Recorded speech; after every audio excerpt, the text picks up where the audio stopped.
이 책으로는 부처님 말씀과 마음공부책 24쪽이고요. 먼저 한번 읽어보면서 이야기를 하겠습니다. 어리석은 범부들은 나를 나라고만 보아 나에 집착한다. 그러나 필경에는 나도 없고 내 것도 없나니 나를 비우고 내 것이라는 생각도 비워야 한다. 법이라는 생각을 일으키면 나와 법이 생기고 법이란 생각이 사라지면 나와 법도 사라진다. 한 생각 일으키면 세계가 나뉘고 한 생각 놓으면 세계가 고요하다. 이랬습니다. 어리석은 범부들, 범부 중생들은 이걸 이제 나라고 보는 거예요. 이걸 나라고 봐서 나에 집착을 하잖아요. 그런데 필경에는 나도 없고 내 것도 없다 이랬어요. 이걸 깨닫는 게 불교의 핵심이에요. 그래서 반야심경에서 조견, 오온, 개공, 도일체, 고액 했던, 비추어봤더니, 조견해봤더니 오온, 나를 몸과 마음으로 나눈 거예요. 오온이라는 건 몸과 마음을 수상행식으로 나눴죠. 그래서 이 5개로 이루어진 나라는 존재가 개공, 공하더라, 실제가 아니더라, 실체적인 자아가 아니더라 하는 것을 비추어보는 거죠. 그걸 비추어보게 되면 도일체고액, 일체의 고통과 액난에서 벗어나게 된다 하는 소리예요. 이게 이제 우리가 넘어야 할 그 관건입니다. 그러니까 오죽했으면 이게 불교의 핵심이거든요. 그러니까 석가모니 부처님의 가르침의 핵심이 무엇이냐라고 물으면 뭐 어떤 사람은 연기법이다, 어떤 사람은 중도다, 뭐 이렇게 얘기하기도 하지만 석가모니 부처님의 핵심 사상이 무엇이냐라고 했을 때 교학적으로 보통 무아라는 표현을 써요. 석가모니 부처님께서 설하신 가르침은 무아다 이렇게 얘기를 해요. 왜냐하면 인도 당시에 이제 바라문교에서는 이제 자아, 고정된 실체적 자아라는 아트만이라는 것을 상정하고 내세워서 고정된 실체적 자아, 이거를 주장했단 말이죠. 그래서 불교는 그걸 깨면서 등장을 했기 때문에 그런 어떤 고정된 실체적 자아라는 것이 없다라는 것을 부처님께서는 설하셨기 때문에 불교를 무아라고 이렇게 얘기를 합니다. 그러니까 가장 기본적인 불교의 교리의 핵심이 뭐냐라고 하면 무아란 말이에요. 무아. 근데 우리는 이 가장 불교를 믿으면서, 불교를 공부하는 사람들이면서 가장 기본적인 석가모니 부처님의 가르침, 무아, 이거에 대해서 믿습니까? 이게 그냥 믿을 수도 있고 안 믿을 수도 있겠죠, 그죠? 그러면 뭐 그냥 이건 믿습니까 하면 믿습니다 이렇게 해서 될 문제가 아니에요. 믿는다고, 내가 믿는다고 해서 진짜 내가 무아라는 것이 체득이 되느냐 말이죠. 무아라는 게 나름 이렇게, 이거 좀 그냥 우리가 이해하기 쉬운 말로 하면 머리로 그냥 이해하는 것과 그냥 가슴으로 이렇게 소화가 되는 것, 이거 좀 다르단 말이죠. 그래서 이런 표현을 쓰기도 하죠. 어떤 사람은 그 머리에서 가슴으로 떠나는 여행과도 같다, 이 짧은 여행길이 그렇게 멀고 멀다, 이런 식의 표현을 쓰기도 해요. 그러면 이제 우리가 그 괴로움의 원인은 분별이라고 한다 그랬잖아요. 그러면 분별이 어떻게 생겼냐면, 내가 이 중생심을 가지고 본래 분별이 없었는데, 본래는 분별이 없었는데 하나하나 분별할 거리들을 쥐었고 잡았잖아요. 분별을 하나하나 만들어냈잖아요. 이걸 식의 증장 이렇게 표현을 해요.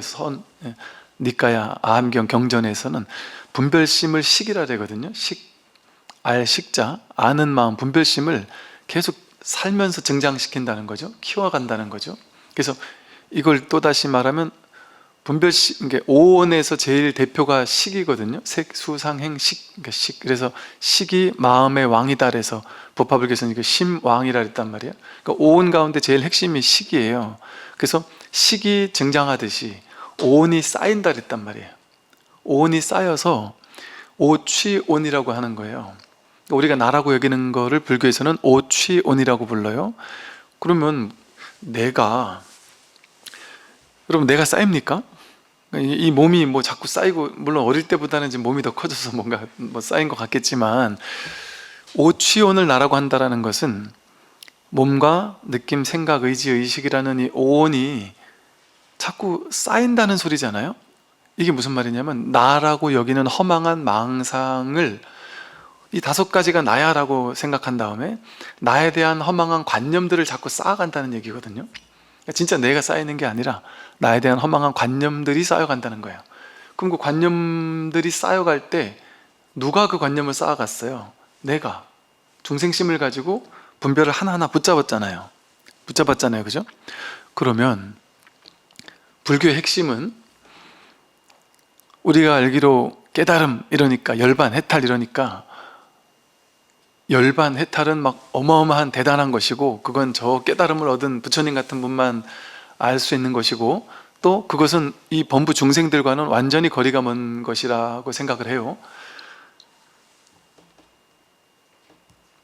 그런데 그게 따로 있는 게 아니란 말이에요. 열반 해탈이라는 뭐 어떤 놀라운 깨달음의 세계가 따로 있지 않단 말이에요. 지금 우리 범부 중생을 버리고 따로 있는 게 아니란 말이에요.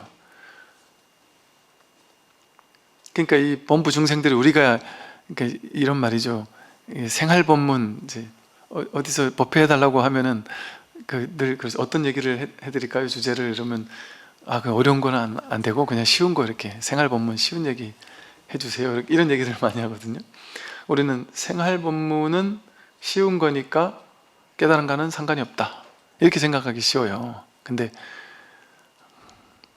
둘이 아니에요. 이게 번뇌와 보리가 둘이 아니고 중생과 부처가 둘이 아니고 생사와 열반이 둘이 아니거든요. 그래서 이걸 따로 놓고 공부하시면 안 돼요.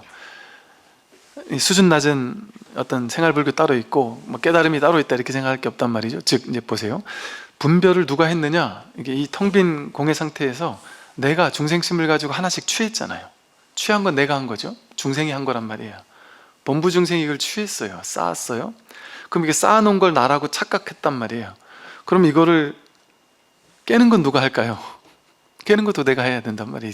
쌓아놓은 얘가 이게 하나하나 이렇게 내려놓는 것도 얘가 할 수 있단 말이죠. 그래서 깨달음이라는 놀라운 사건이 어떤 부처라는 존재에게 깨달음이라는 놀라운 사건이 일어나고 나면 내가 이 중생의 존재에서 갑자기 훅 솟아올라서 부처라는 전혀 다른 존재로 탈바꿈 해가지고 해피엔딩으로 어떤 깨달음이 완성된다. 이렇게 우리는 생각하기 쉬운데 그렇게 생각할 것이 아닙니다. 깨달음이라는 것은 우리가 생각하는 것처럼 우리 2500년 동안 부처님이 열반하신 이후로 부파불교에서도 벌써 그랬거든요. 부처님 열반하신 지 몇백 년밖에 안 지났는데 부처님 열반하신 이후로 부처님에 대한 엄청난 깨달은 도인은 옛날에 살다 가신 부처님은 이랬다 저랬다 하는 엄청난 이야기들이 만들어졌단 말이에요. 뭐 환상적인 막 그냥 과장들 막 하늘 날아다닐 것 같은 어떤 이런 이야기들이 만들어졌단 말이죠. 우리 옛날 우리 뭐 영웅 이야기나 위인전 같은 걸 읽어보면 위인들 중에 평범한 사람 본 적 있습니까? 전부 다 뭐 아래서 나왔든지 뭐 태어나자마자 그 꼬마 애기가 막 완전 울음소리가 뭐 한 지역을 덮었다든지 뭐 오만 가지 뭐 희한한 하여간 놀라운 이야기들이 있어요. 근데 그게 진짜일까요? 뭐 진짜일 수도 있겠지만 제가 봤을 때 그때 과장들이 많아요. 왜냐면 제가 그랬잖아요. 저부터도 저희 스님들부터도 저희 연사 스님에 대해서 연사 스님 아직 열반도 안 하셨는데 살아계신 연사 스님에 대해서 우리가 도문 스님 제자들 상좌 스님들이 도문 스님에 대해 얘기하는 거 들어보시면요, 야 저분은 정말 막 진짜 도인 온갖 도수를 다 부리는 도인일 것 같은 느낌이 들기도 해요. 제가 20대 때 많은 이제 스님들한테 들은 얘기를 종합해 보면 야 이분은 진짜 범상치 않은 분이구나.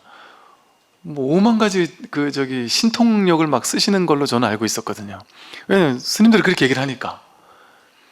뭐 저쪽 건너편 법당에 계시다가 비가 막 소나기가 어마어마하게 쏟아지는데 일로 오셨대요.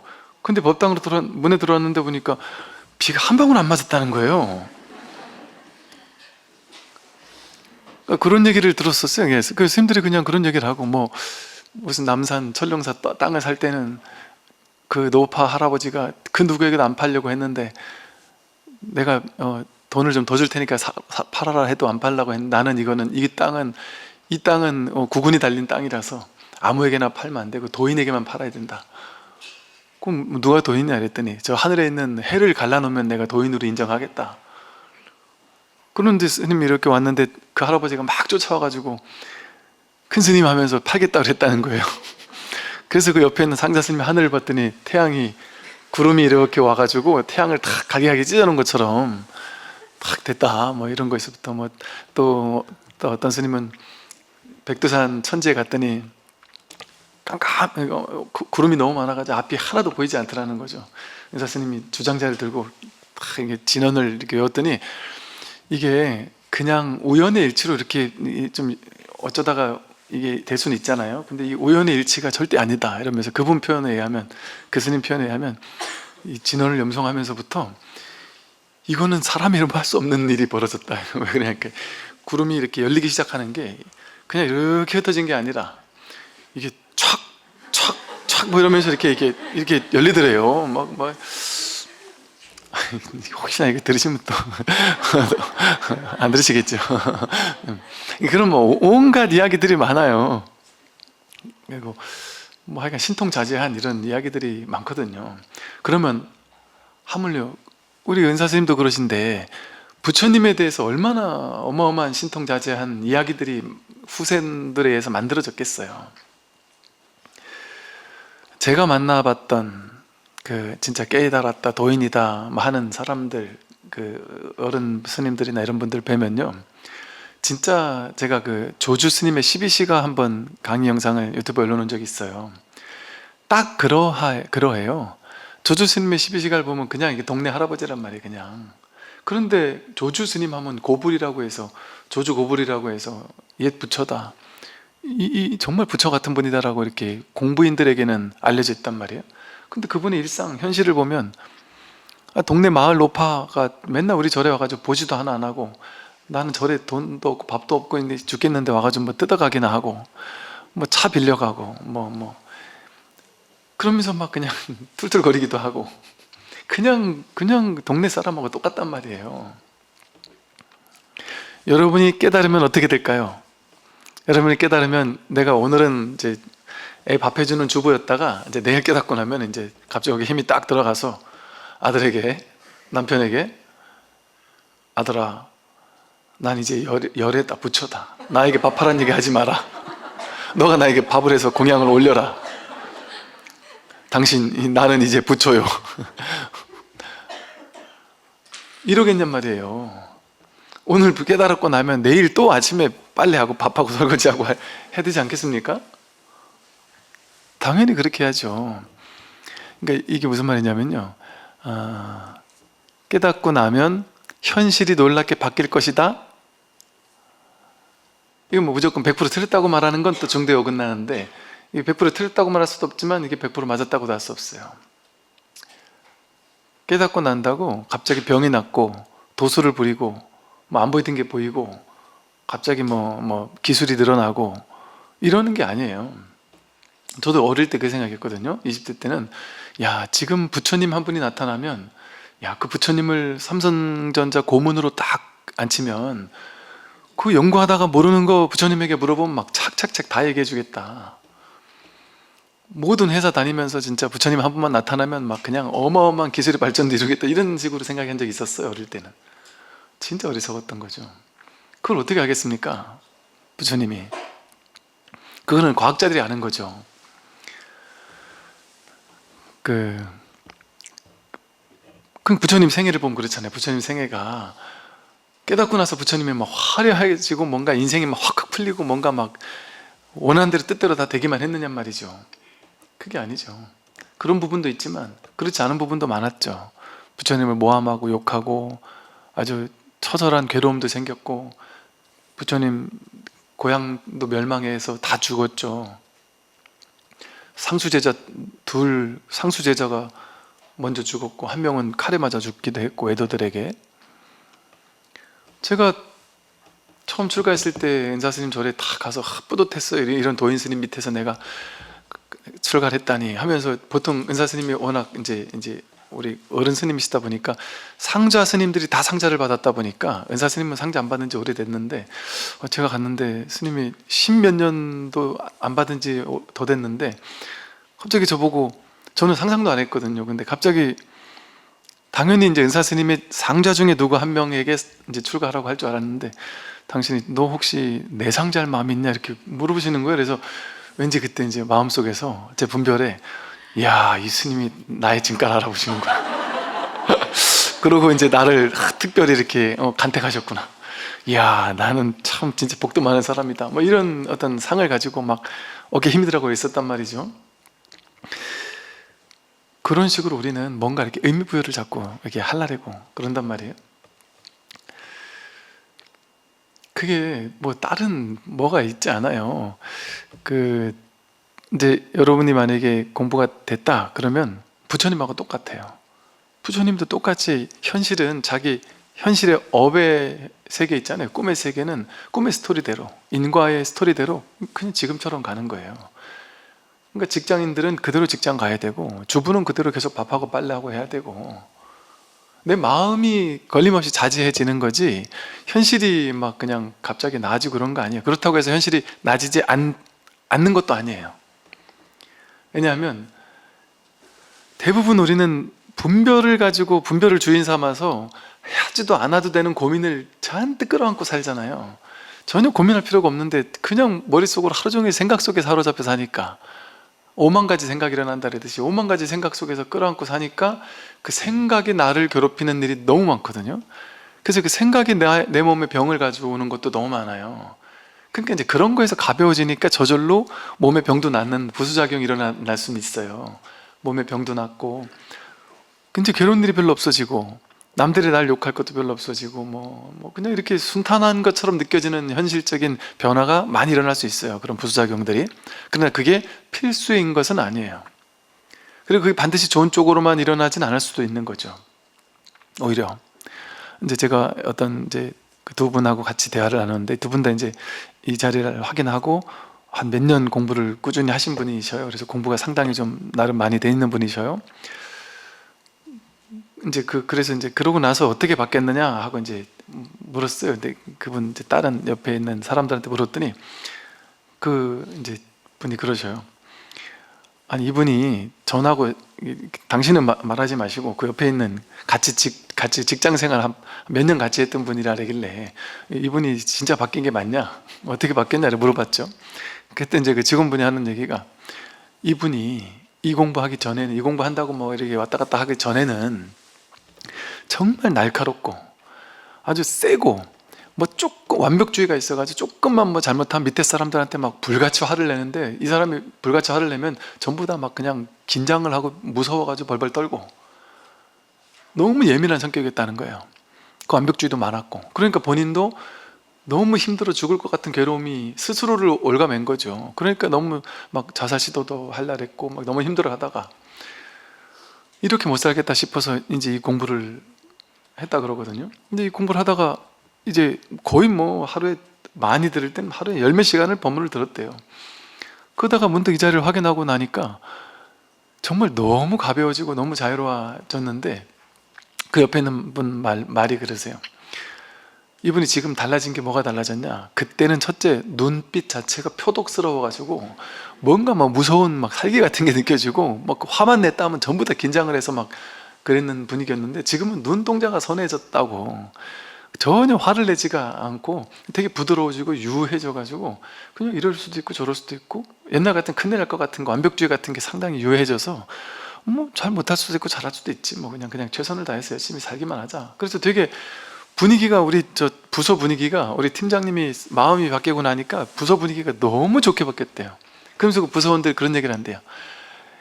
이건 진짜 숨은 이 인간계에 이렇게 좋은 일터가 있을 수가 있느냐, 여긴 진짜 최고의 일자리다, 이런 얘기를 한대요. 그 정도로 너무 좋아졌다는 거예요. 그러면서 유해졌대요. 근데 이제 그렇게만 바뀌는 게 정상이냐, 그렇게 얘기할 수 없어요. 또 그 옆에 있던 이제 또 다른 공부하시는 분은 이제 또 어떤 일이 있었냐면, 이분도 이제 공부를 해서 몇 년 됐어요, 이 자리에 확인한 지가. 그러니까 이분은 어떻게 바뀌었느냐면, 이분은 소심했고 그냥 조용했는데, 당신 이제 보살님이신데 일을 하시는데 약간 이제 이걸 해야 되는데, 밑에 일하는 사람들이 이제 막 너무 센 사람들이 많은 거예요. 거사님들 등치도 있고 막 센 사람들이 많은데, 이분들 힘든 일 하니까 일하다가 말고 이거 해라 저거 해라 하면은 막 짜증도 내고 화도 내고 막 버럭버럭 소리도 지르고, 그러면은 갑자기 위축이 돼가지고 겁도 나고, 아저씨들이 막 그냥 아줌마들한테 막 내 들어오서는 못하겠다 이러고 막 소리를 버럭버럭 지면 겁나지 않겠어요? 그러니까 겁나가지고 해야 될 말도 못하고, 이게 바꿔야 되는데 바꾸라면 또 기분 나빠하니까 또 그 말도 못하고, 어렵게 말 꺼내도 막 좋게 얘기하고, 또 그 사람 또 괜히 막 힘들까봐 말도 못하고, 항상 이렇게 꿍하고 내성적이고 뭔가 할 말도 못하고, 혼자서 남들 상처받을까봐 막 상처받을 만한 말도 못하고, 이런 이제 소극적이고 이런 분이었다는 거죠. 근데 이분 같은 경우는 이제 공부를 하고 나서 그런 게 없어졌다는 거예요. 그냥 거사님들도 할 말 다 하고 막 소리 벅벅 지르면 같이 소리 벅벅 지르면서 웃으면서 소리 벅벅 지르면서 하면은 나중에 둘이서 막 싸우다 말고 같이 막 웃게 되고, 이렇게 바뀌었다는 거죠. 그러면 옆에 사람 입장에서는, 야, 저 사람이 왜 저렇게 옛날엔 그 순하고 순한 양 같은 조용하던 사람이 저렇게 공부한다는 애들만 더 세졌다고 이렇게 볼 수도 있단 말이죠. 그러니까 이 말씀 드린 건 뭐겠어요? 어떤 고정된 모양이 없어요. 깨달음이 이렇게 바뀌어야 된다거나 저렇게 바뀌어야 된다거나, 깨닫고 나면 병이 하나도 없어야 된다거나, 이런 게 아니란 말이에요. 인도에 있는 어떤 성자는, 깨달은 성자라고 하는 사람이 담배를 못 펴가지고 계속 담배를 펴가지고 폐암으로 죽었단 말이에요. 그냥. 그럼 본인은 그냥 담배 피다 폐암 죽겠다고 죽은 거예요. 그러면 도인은 폐암으로 죽지 않는 게 도인이냐 이렇게 얘기할 수 있냔 말이에요. 그럼 정해진 게 있냔 말이에요. 부처님처럼 부처님 석가족을 명망하는 것도 막지 못한 게 무슨 도인이냐 이럴 수 있습니까? 가장 친한 사촌 동생인 대받았다가 반역하는 거, 그것도 막지 못했다, 그게 부처냐 이렇게 얘기할 수 있냔 말이에요. 그렇게 얘기할 수 없습니다. 그러면 어떻게 되는 걸까요? 여러분이 이 공부를 하는 것이, 이 공부를 통해서 현실을 바꾸는 게 아닌 거예요. 현실을 바꾸는 게, 현실도 바뀔 수 있지만 그건 부수작용일 뿐이고, 바뀔 수도 있고 안 바뀔 수도 있는 거예요. 그럼 마음을 바꾸는 겁니다, 이 공부는. 근데 마음을 바꾸고 나면, 현실을 바꾸는 거는 될 수도 있고 안 될 수도 있잖아요. 마음을 바꾸고 나면 현실이 이렇게 되든 저렇게 되든 어떤 현실이 오든 상관이 없어진단 말이에요. 그러니까 현실의 모양의 세계에 일희일비하면서 휘둘리지 않는단 말이죠. 그러니까 우리가 두려운 이유는 뭐겠습니까?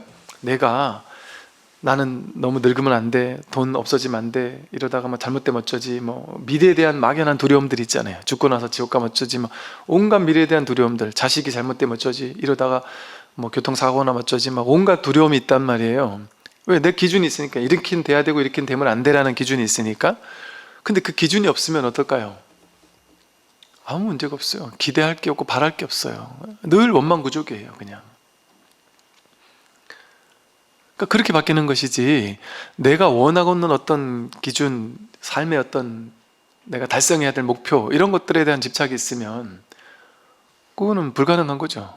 우리는 계속해서 긴장하며 살아야 돼요. 그걸 달성하기 위해서, 그걸 얻기 위해서, 내가 원하지 않는 일이 내 인생에 일어나지 않도록 하기 위해서 가진 노력을 하며 살아야 돼요. 그거 얼마나 긴장하고 스트레스 받고 괴롭겠습니까? 근데 이 공부를 하고 난다면 그게 놓여진단 말이죠. 그냥 저절로. 이게 억지로 놔버리는 게 아니에요. 이거 방아착은 억지로 하는 게 아니에요. 그냥 이 삶의 진실을 깨닫고 난다면 저절로 집착할 게 없는 걸 아는 거예요. 근데 집착할 게 없는 걸 아는 거지, 돈도 안 번다 이게 아니에요. 돈을 열심히 번단 말이에요. 최선을 다해 번단 말이에요. 옛날하고 똑같이. 어쩌면 더 순수한 열정을 가지고 더 열심히 돈을 벌 수도 있어요. 더 열심히 벌긴 버는데 결과에 대한 집착은 없이 벌어요. 최선을 다해 버는데 뭐 돼도 좋고 안 돼도 좋고, 근데 열심히 하는 거예요, 그냥 순수하게. 그러니까 삶의 열정이 탈락되는 게 아니란 말이에요. 없어지는 게 아니란 말이죠. 가벼워지는 것이죠. 가벼워지기 때문에 애는 덜 쓰는데 성과는 훨씬 좋아질 확률이 높죠. 애쓰지 않는데. 그런데 사실은 우리 유의 조작하지 마라, 무의법이다 이런 얘기를 하는 이유가 뭐냐면요, 아직 시절 인연이 안 온 것에 대해서는 죽어라고 노력해도 안 돼요. 이게 나을 병이 아니면 전 세계 최고 가는 의사 100명을 갖다 놔도 못 고쳐요. 못 고치지 않겠어요? 대기업 회장님들은 안 죽나요? 의사 병원장들은 안 죽을까요? 아니라니까요. 인연이, 내 인연이 다 되면 아무리 뛰어난 사람들 데려다 놔도 죽을 사람은 죽는단 말이에요. 길을 써도 안 되는 건 안 되는 거예요. 근데 될 사람은 자기가 돈이 없어서 병원비 낼 돈도 없는데도 될 사람은 된다니까요. 저절로 자연치료도 되고, 또 좋은 놀라운 사람을 만나서 좋은 조언을 들을 수도 있고요. 그래서 내가 되려고 하면 길을 쓰지 않는데 저절로 돼요. 그래서 실제 여러분 그 대기업 회장님들이라든지 당대에 당신이 막 엄청난 성과를 이뤘던 사람들이 있잖아요. 대부분 도대체 그 비결이 뭡니까 하고 물으면 거의 다 그런데요. 운이 좋았다 이런데요. 왜냐하면 본인의 생각으로는 운이 좋았다라고 말할 수밖에 없는 거예요. 내 힘으로는 이렇게 할 수가 없는데 되려니까 이것도 맞춰주고 저것도 맞춰주고 뭐 경기도 맞춰주고 뭐 밑에 사람도 맞춰주고 이 사람 저 사람이 이 연기적으로 돌아가는 모든 것들이 쉽게 말해 막 착착착 맞아가지고 내가 성공하는 것에 작정하고 우주 전체가 도와주는 것처럼 하는 것마다 막 되는 일을 몇 번을 반복해서 겪는단 말이죠. 그러니까 본인들 생각에는 운이 좋았다 이렇게밖에 말할 수 없는 거예요. 근데 그거는 인연이 그 사람이 이번 생에 될 인연이니까 그렇게 주변 전체가 도와주는 거죠. 그러니까 나는 요만큼 노력해도 더 큰 성과가 일어날 수 있어요. 근데 예를 들어 이번 생에 인연이 내가 그런 대기업 회장이 못 될 인연이에요. 예를 들어 여러분이 대기업 회장 될 인연이 아니란 말이에요. 예를 들어 근데 여러분이 나는 삼성그룹 회장이 될 거야, 저걸 뛰어넘을 거야 하고 심각해져 가지고 저걸 못 뛰어넘으면 나는 정말 죽어야 돼 하면서 옛날 이건희 회장님을 내 라이벌로 생각하면서 막 스트레스 엄청 받으면서 산다면 말도 안 되는 소리인데 그런 사람이 있죠. 여러분 다 자기 라이벌 있잖아요. 누가 만든 거예요? 여러분이 보세요. 이건희 회장님하고 나랑 라이벌이라면 어이없어서 웃잖아요. 그죠? 근데 진짜 내 라이벌 있잖아요. 그 사람이 잘 될 땐 배가 아프잖아요. 그 사람은 실제 내 라이벌이니까 이렇게 느끼잖아요. 그걸 내가 내 마음에서 정한 거잖아요. 내가 내 마음에서 그렇게 정해놓고 거기에 얽매여가지고 내가 괴로워하는 거거든요. 라이벌이 없어요. 이 세상에 이 우주에 나의 라이벌이 없어요. 타인이 없기 때문에 사실은 나와 남이 따로 있지 않아요. 보는 나와 보이는 것이 둘이 아니거든요. 내가 보고 있는 모든 존재가 자기예요. 사실은 이 마음 하나 써서 지금 우리 모두가 전부 다 지금 삶을 살고 있고 나는 이 보는 자예요. 말하자면 삶 전체를 구경하고 있는 거, 이게 나를 구경하고 있는 것과 다르지 않아요. 사실은 이게. 근데 이걸 나라고 여기는 순간 남들이 잘하는 거는 질투나고 남들이 못하는 거는 무시한단 말이에요. 이게 마음 하나가 이게 전체를, 이 진정한 자기가 이 모든 걸 하는지를 모르니까. 그 진정한 내가 하는 줄 알면 세상에 정말 아름다운 사람들 있잖아요. 멋있는 사람들 있잖아요. 복도 많이 짓고 지혜롭고 정말 훌륭한 사람들 있잖아요. 그런 사람들을 볼 때마다 얼마나 정말 가슴 떨리는 아름다움을 내가 느끼겠어요. 왜냐하면 와, 나의 진정한 본래 면목이 저런 모습으로 드러나는구나. 저런 아름다운 사람이 진짜 우리의 본래 면목에서 저런 모습으로 드러날 수도 있구나. 그게 나니까 얼마나 아름답고 얼마나 정말 놀라운 거예요. 그래서 그게 너무 감동스럽죠.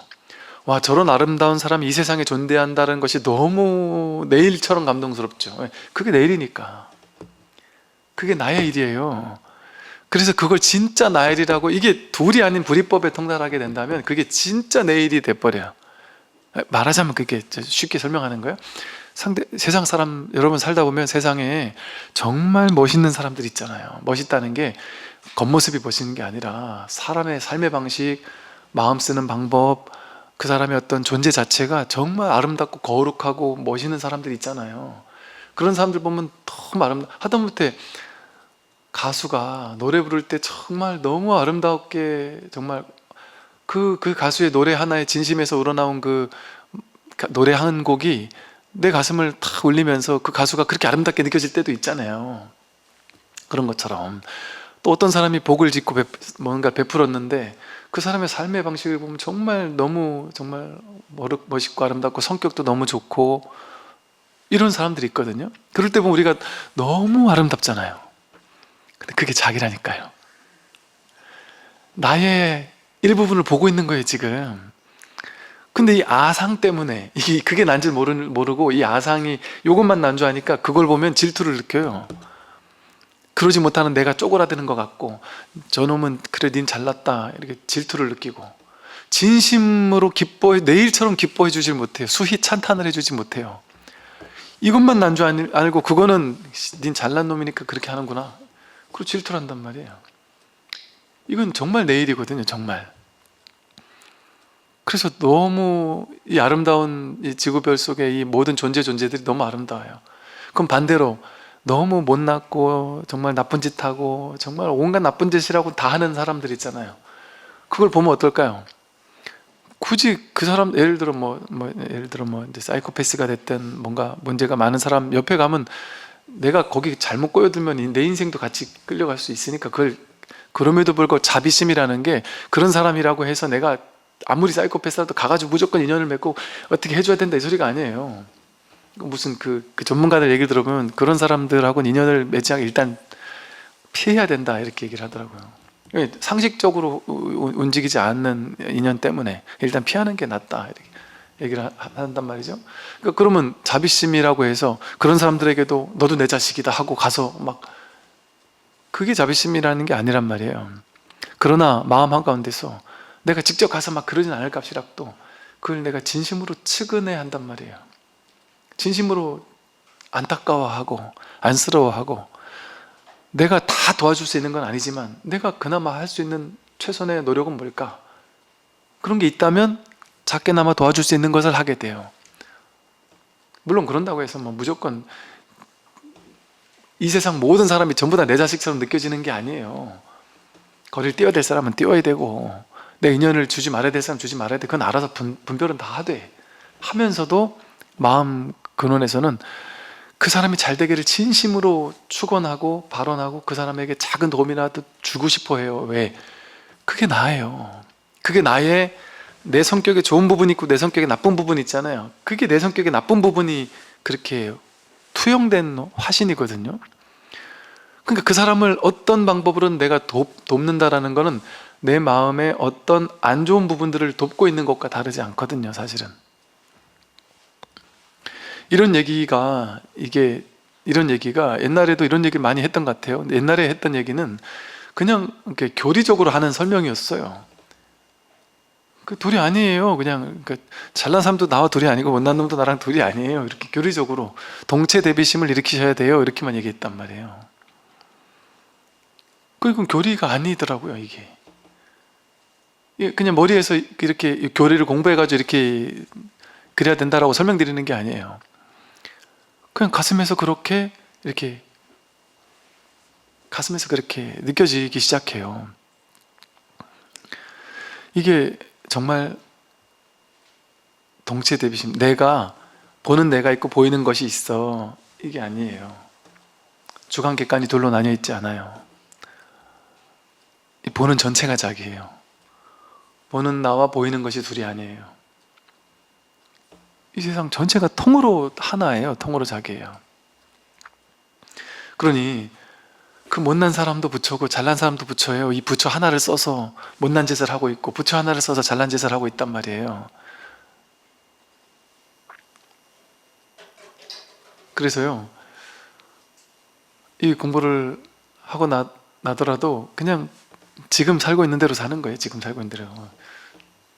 생명이 갑자기 막 100년으로 연장되고 이런 일이 일어나는 게 아니에요. 그래도 여전히 안 먹으면 배고프고 운동 안 하면 몸 쑤시고 똑같이 인간부의 저촉을 받게 돼요. 마음이 자유로워지는 것이지 현실이 막 바뀌고 그러는 게 아니란 말이죠. 그래서 이 공부를 이제 하면서요, 뭐랄까, 그런 어떤 막 기복적이고 현실을 바꿔야 되겠다 하는 그 생각만 탁 방아착한단 말이에요. 집착을 내려놓는단 말이에요. 그런데 더 중요한 건 현실을 바꾸지 않겠다도 아니에요. 현실을 바꾸겠다 다 좋단 말이에요. 왜? 난 이러고 현실을 바꾸고 싶은데요? 그거는 자기 인연이에요. 내 마음이 그걸 하고 싶다는 건 내 마음이라는 부처가 그걸 원하는 거 아니에요? 사람마다 저마다 다 자기 부처가 있어서 어떤 부처는 음악을 하고 싶어 해요. 어떤 부처는 그림을 그리고 싶어 하고요. 어떤 부처는 조용히 사람과 관계를 덜 맺고 싶어 해요. 어떤 부처는 많은 사람과 보다 많은 관계를 맺는 걸 좋아해요. 저마다 자기 부처가 다 달라서 저마다 자기가 하고 싶은 게 달라요. 그걸 존중해 주면 좋단 말이에요. 또 어떤 부처는 열정이 넘쳐서 삶에 엄청난 성공을 이루고 싶어 해요. 그럼 그걸 하라는 거예요. 그거 하지 말라는 게 아니에요. 집착 버리라는 게. 다 해도 좋다. 뭐든지 다 해도 좋다. 왜? 그걸 하는 걸 통해 우리가 부처를 구현해내고 있단 말이에요. 현실에서. 부처가 하고 있는 거니까 그게. 그런 측면을 인도에서는 바가바드 기타 같은 데서는 카르마 요가 이랬어요. 업을 짓는 게 그대로 요가다. 그게 바로 수행이다 이랬단 말이에요. 이 법을 알고 업을 지으면 업을 짓는 게 그대로 공부이고 수행이에요. 그걸 이제 불교에서는 이러죠. 삼업이 청정해진다. 업이 청정해진다. 또 그 삼업이 삼밀이 된다 이래요. 밀교에서는. 삼업. 업을 짓는 건데, 겉으로 봤을 때는 업을 짓는 건데, 세 가지 신구의 삼업을 짓는 건데, 이게 깨닫고 나면 삼밀이 돼요. 밀이라는 거는 비밀. 겉으로 봤을 땐 보이지 않는 거예요. 겉으로 봤을 땐 얘가 동사섭 하듯이 예를 들면 부처가 중생들이 괴로운 애난을 하고 막 나쁜 일 비슷한 걸 하는데 거기 들어가서 동사섭 하면서 그들을 교화하고 있단 말이에요. 예를 들면 그럼 겉으로 봤을 땐 나쁜 짓 같아요. 왜? 이게 비밀이라 우리에게는 안 보이는 거예요. 분별로만 보이는 거예요. 그러니까 밀자를 비밀이라는 말을 써요. 밀교. 왜? 우리 중생의 눈으로 안 보이니까. 우리는 분별의 눈으로만 보니까. 근데 그 부처는 지금 삼업을 짓고 있는 게 아니라 삼밀 청정한 붓다의 행을 하고 있는 거란 말이죠. 근데 그건 우리 눈에는 안 보이는 거예요. 그래서 삼업이 삼밀로 바뀐다. 지금 우리가 하고 있는 이것이 이대로 부처의 행위거든요. 사실은 분별만 없으면, 분별로 해석하지 않고 그냥 하면 이걸 직심이라 그래. 직심. 곧바로 한다. 생각으로 해석해가지고 행하는 게 아니라 그냥 눈앞에서 곧장 바로바로 눈앞에서 목전에서 목하에서 행한다.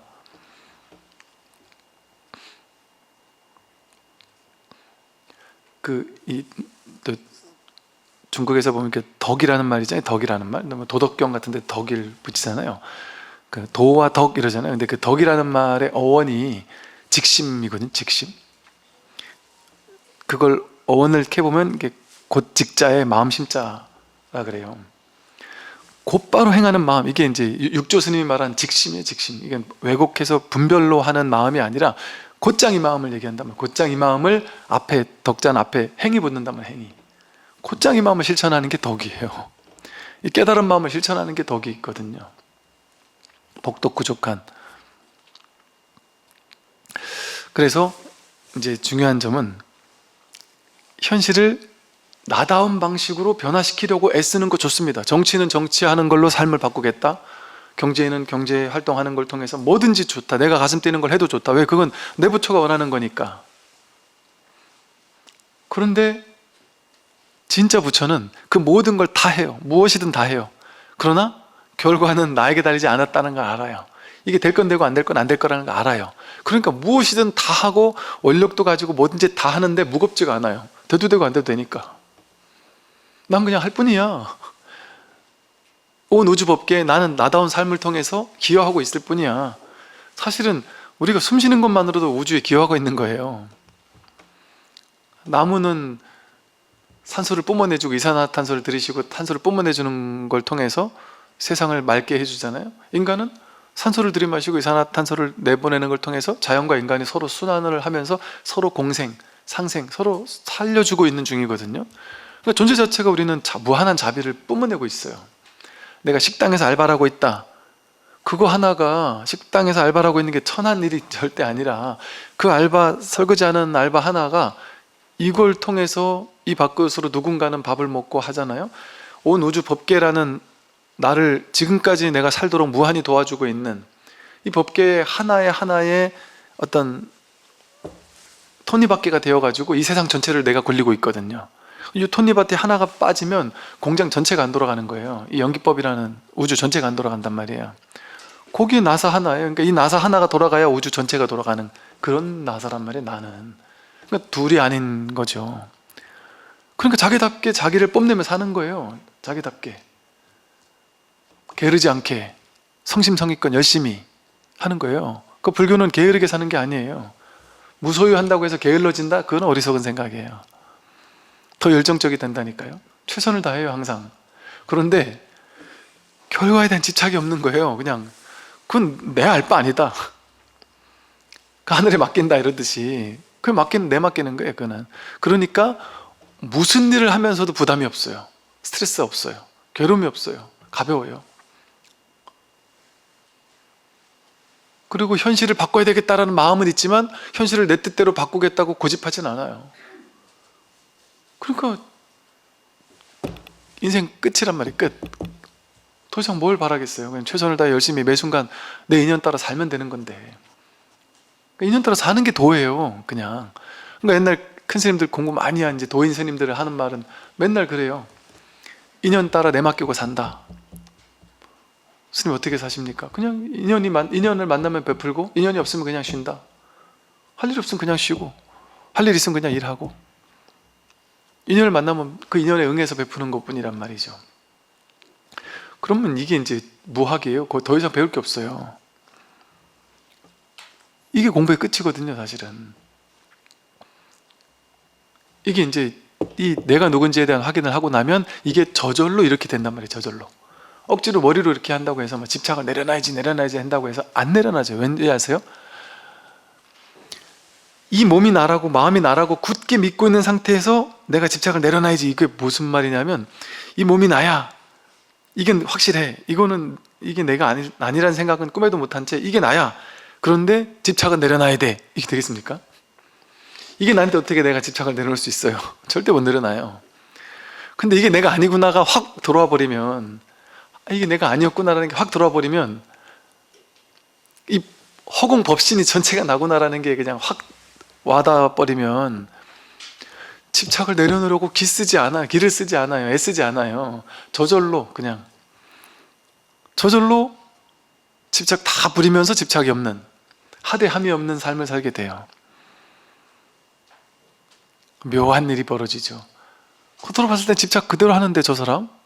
근데 그건 집착이 없는 거예요. 겉으로 봤을 땐 하는 것 같아도.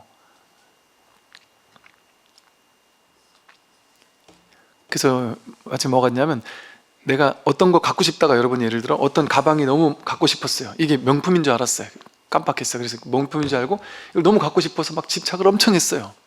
그러니까 이게 그만한 가치가 있다고 느꼈단 말이에요. 아, 이거 내가 가지면 좋겠다. 좀만 하면 가질 수 있을 것 같아요.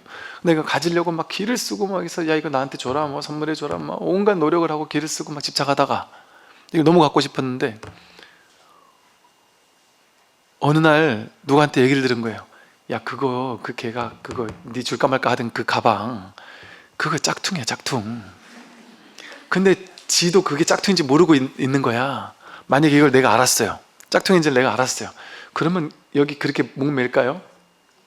절대 목매지 않는단 말이에요. 이거 갖고 싶은 마음이 툭 사라진단 말이에요. 갖고 싶은 마음이 사라진단 말이에요. 제가 옛날에 서울 강남에 어디 저 우리 목사 신부 스님들 그 연수가 있어가지고 연수하러 갔다가 연수 끝나고 나오는데 저 길거리에서 명품 가방이라면서 막 쫙 갖다 놓고 파는데 2만 원, 3만 원, 4만 원인 거예요. 이게 명품이라고 그러면서 막 젊은 젊은 여성분들이 막 거기 막 이렇게 쳐다보면 막 사더라고요. 그게 뭐지 싶어서 이렇게 여기 넘어봤더니 이 서울 강남이잖아요. 근데 그 젊은 막 이렇게 직장 여성들이 막 그걸 고르는 걸 보고 아, 이게 진짜 명품인갑지. 저 사람들이 살 정도면 진짜 명품이겠지. 우리 어머님이 명품이라는 건 태어나서 한 번도 구경도 해본 적이 없는, 그 이름도 들어본 적이 없는 분 아니겠어요? 야, 이걸 하나 사다 드리면 완전 좋아하실 거야. 미쳐버리실 거야. 이게 태어나서 구경도 잘 못한 건데. 그래서 제가 4만 원 주고 명품 백을 샀습니다. 그 4만 원 주고 명품 백을 샀단 말이에요. 근데 실제 아무도 모르더라고요. 우리 절의 보살님들한테 이거 무슨 명품인지 아냐 그랬더니 그 이름을 알더라고요, 다. 그러면서 야, 그 어디서 났냐면서 막 이러더라고요. 그래서 그런 그렇지 하고, 야, 이게 진짜구나 이렇게 생각했죠. 나중에 알고 봤더니 이걸 진짜 명품하고 모든 걸 똑같이 다 만드는 가짜가 있다대요. 그걸 전 나중에 알았어요. 그 어머님도 모르고 그냥 진짜 명품이라고 하고 다니시는데, 그걸 알아보는 누군가가 말을 했는지 안 했는지 모르겠지만, 모르면 그냥 쓰는 거예요. 그냥 즉 이게 값어치가 있다라고 생각될 때 집착이 들죠. 근데 이게 명품이 아니고 짝퉁인지 알면 집착이 저절로 내려놔진단 말이에요. 저절로. 그만한 가치가 있는 게 아니야 라는 생각을 하면 저절로 집착이 내려놔져요. 그죠? 나도 마찬가지예요. 이게 나야 라는 생각이 있으면 내 생각이 중요해져요. 심각하게 중요해져요. 그런데 이 내가 그렇게 심각하게 내가 아니다라는 생각이, 내가 아니다라는 자각이 일어나서 이게 내가 아니구나, 진짜 내가 아니구나, 이게 내가 아닌데 뭐하러 이게 중요해요. 집착하는 게 뭐가 중요하겠어요. 그렇게 되면. 그러면 저절로 집착이 내려놔지는 거죠. 저절로. 억지로 집착을 내려놓으려고 애쓰는 게 아니에요. 불교는 집착을 버려라, 이게 불교 종교의 핵심인 것 같잖아요.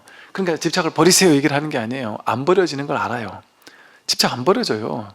깨닫기 전에는 집착 안 버려져요, 사실은. 근데 노력을 하는 거죠. 그냥 양심 가지고 어떻게든 내가 착하게 살면서 집착을 될 수 있으면 좀 버리도록 노력하며 사는 거지, 완벽하게 버려지지는 않아요. 그게 내가 어떻게 집착을 버릴 수 있어요? 나라는 게 집착의 원천인데. 그 내가 사라져야, 집착을 하는 나, 집착을 좀 내려놓는 그 나가 사라지면 저절로 집착이 사라진단 말이에요. 이게 나의 때는 내 것만 내 거잖아요. 내 집, 내 차, 내 사람, 이렇게 내 것만 내 거잖아요. 허공법신을 증득하면 온 우주법계 전체가 가도 끝없이 다 내 건데 뭘 요만큼만 내 걸로 잡으려고 길을 써요. 통으로 다 내 거 아닌 게 없다면 그게 저절로 그렇게 된단 말이죠.